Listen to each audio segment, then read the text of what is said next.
Chaitra Sankranti special আজকে তোমাদের সাথে পাচন রেসিপি শেয়ার করব। চৈত্র সংক্রান্তির দিন এই পাচন খাওয়া হয়, আর এই পাচনে রয়েছে অনেক ঔষধি গুণ আর পুষ্টিগুণে ভরা।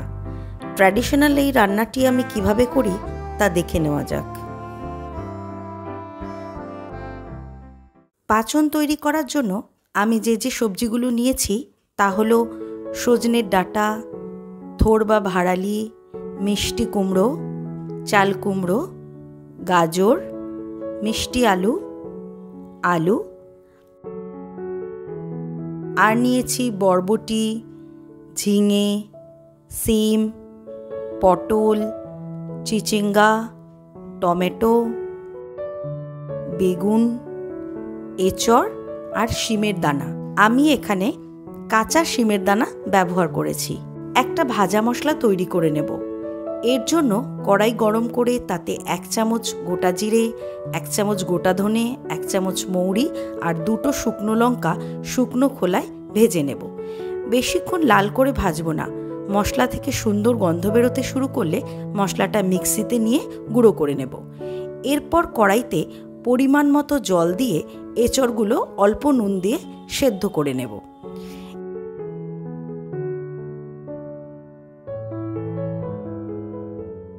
এঁচড় সেদ্ধ হয়ে গেছে, নামিয়ে নেব।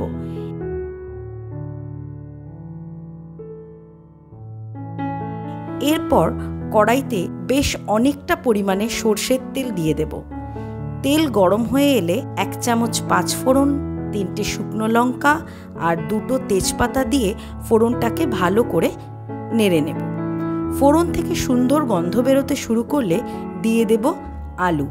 আলু সেদ্ধ হতে সময় লাগে, তাই প্রথমে আলুটা দিয়ে দিলাম। ভালো করে ভেজে নেব। এরপর দেব মিষ্টি আলু। যেই সবজিগুলো সেদ্ধ হতে সময় লাগে সেগুলোকে আগে দেব। এরপর দিয়ে দেব গাজর। ভালো করে নেড়ে মিশিয়ে নেব।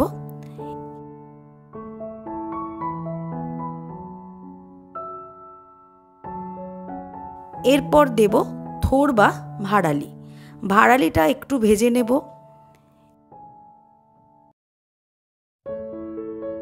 এবার দেব মিষ্টি কুমড়ো।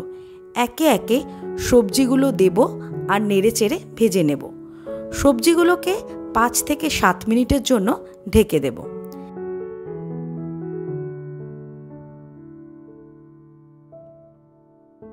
ঢাকা খুলে আবার নেড়ে ভাজা ভাজা করে নিয়ে দিয়ে দেব সজনের ডাঁটা।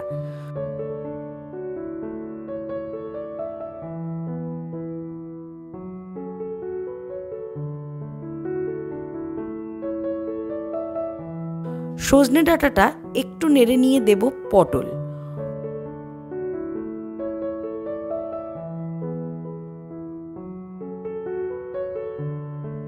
পটলটা দিয়েও আবার নেড়ে নেব।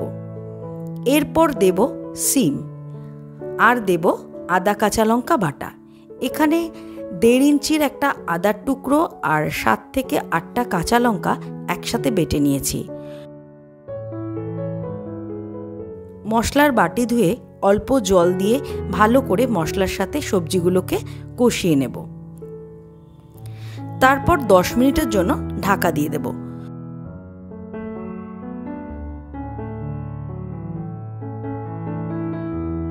দশ মিনিট পর ঢাকা খুলে আরও কিছুক্ষণ কষিয়ে নেব। এরপর দেব চিচিঙ্গা আর ঝিঙা।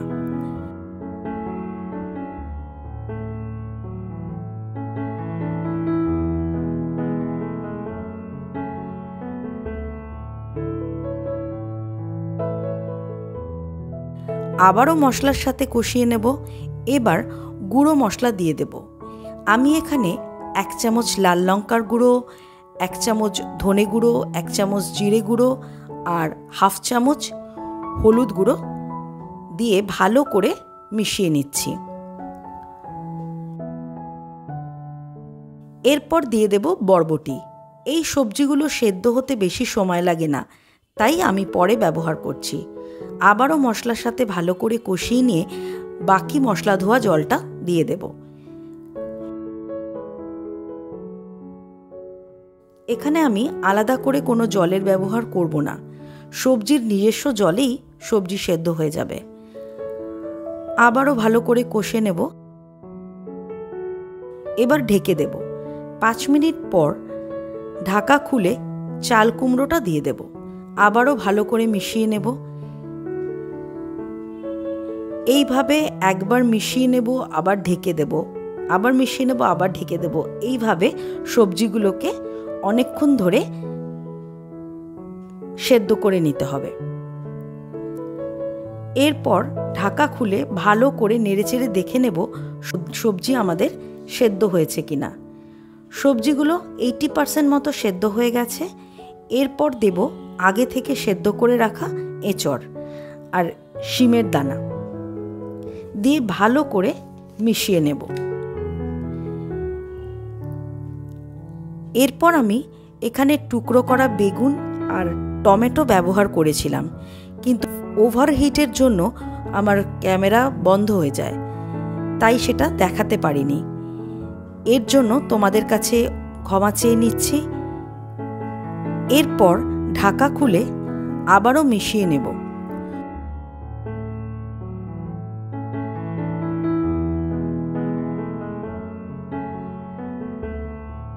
সবজি সেদ্ধ হয়ে গেছে।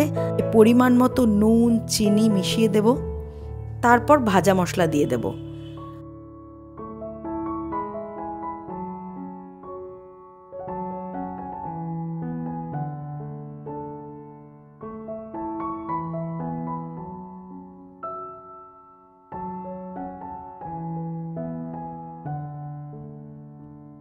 আবারও ভালো করে মিশিয়ে নিয়ে